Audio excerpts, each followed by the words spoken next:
The story begins in Afghanistan, where a squad of U.S. Army soldiers is working on military vehicles in a dusty outpost. One of the soldiers suddenly complains that some complete idiot is the reason he ended up deployed here in the middle of nowhere. Another soldier immediately snaps back, asking who exactly he just called an idiot. For a moment it looks like the two might start fighting, but it quickly becomes clear they are only joking around. The two soldiers are actually brothers. The older brother starts explaining something to the younger one, bringing up the first law of thermodynamics. He tells him that energy can never be created or destroyed, it simply transfers from one place to another. Then he points at the trucks they are repairing. According to him, when people foolishly fill radiators with stop-leak solution, it clogs the vents.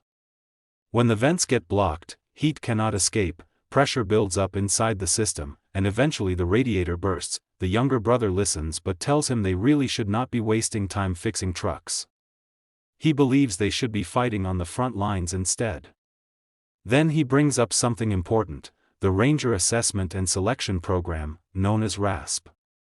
The next intake begins in June, and he wants both of them to apply. The older brother hesitates.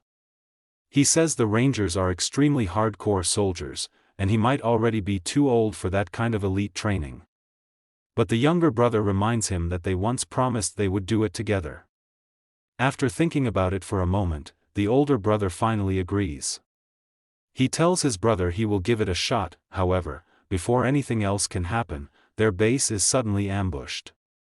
Gunfire erupts everywhere. Explosions shake the ground. During the chaos, the older brother is knocked unconscious. When he eventually wakes up, the battlefield around him is a nightmare. Almost every soldier in the squad is dead. Panicked, he rushes to his brother and finds that he is still breathing. But then the scene suddenly ends. It turns out this moment was actually a memory. The older brother wakes up from the nightmare. That attack happened 2 years ago. Now he has finally made it to the Ranger Assessment and Selection Program. Every candidate in the program is assigned a number instead of using their name. He is given the number 81. This is not his first attempt either.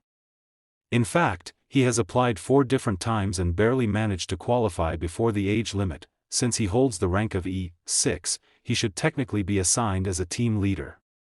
But he refuses the position. A first sergeant gathers all the candidates together and explains the brutal challenge ahead of them.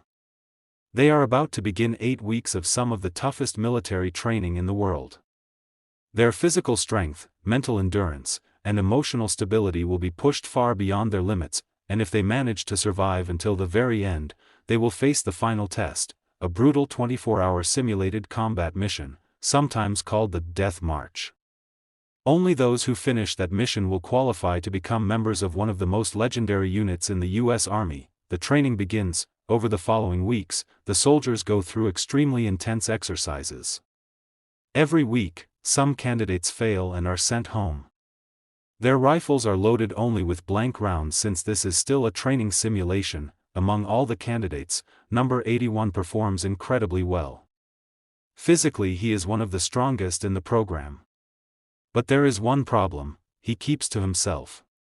He eats alone, speaks to almost nobody, and refuses to bond with the rest of the team. During combat training exercises, he defeats every opponent in hand-to-hand combat. One day, an officer asks the group who among them has actually experienced real combat deployments. When 81 starts speaking about Afghanistan, the entire mood of the room changes. Some of the soldiers have already heard about him. They mention the Taliban ambush where his squad was wiped out. They also reveal that 81 received a Silver Star for his actions that day. According to the story, he carried his injured brother nearly 10 meters towards safety even while badly wounded himself. Meanwhile, in the outside world, something strange is happening. NASA announces that they have detected a massive object traveling through space. Scientists believe it came from outside the solar system and will soon pass close to Earth. Back in training, soldier number 7 becomes curious about 81. One night he catches him secretly taking pills. Later he also notices a tattoo on 81's body that reads DFQ. 7 eventually figures out what it means. As the weeks pass, 81 begins suffering flashbacks from the Afghanistan ambush. The memories haunt him constantly. During an underwater endurance exercise, the trauma finally overwhelms him. While walking across the bottom of a pool carrying heavy weights, he suddenly relives the moment he carried his wounded brother across the battlefield. The memory causes him to black out underwater. The instructors quickly pull him out and manage to revive him. Later, the sergeant major calls 81 into his office. He tells him they strongly recommend that he withdraw from the program. Physically he has performed perfectly, but mentally he is struggling. He does not sleep, he refuses leadership roles, and he isolates himself from the team, but 81 refuses to quit. He tells them he only needs to cross the finish line. Eventually, the candidates reach the final stage, the 24-hour mission. They are dropped deep inside a jungle by helicopter.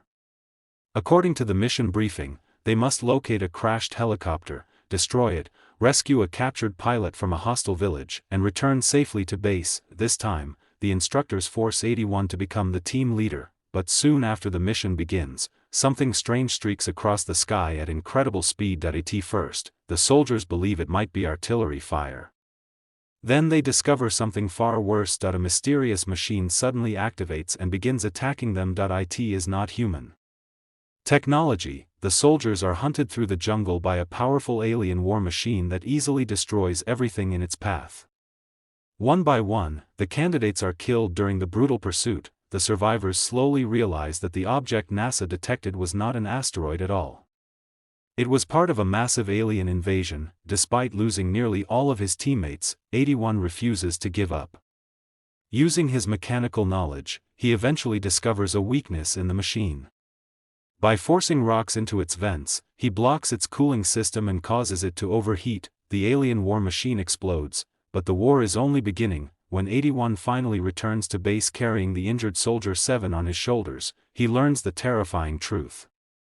The object that entered Earth's atmosphere split into thousands of pods, spreading war machines across the entire planet. Humanity is now facing a global invasion. The military pins the Ranger tab on 81 for completing the mission and saving lives with his discovery. Without hesitation, he joins the other Rangers as they prepare to fight in what may become the greatest war in human history.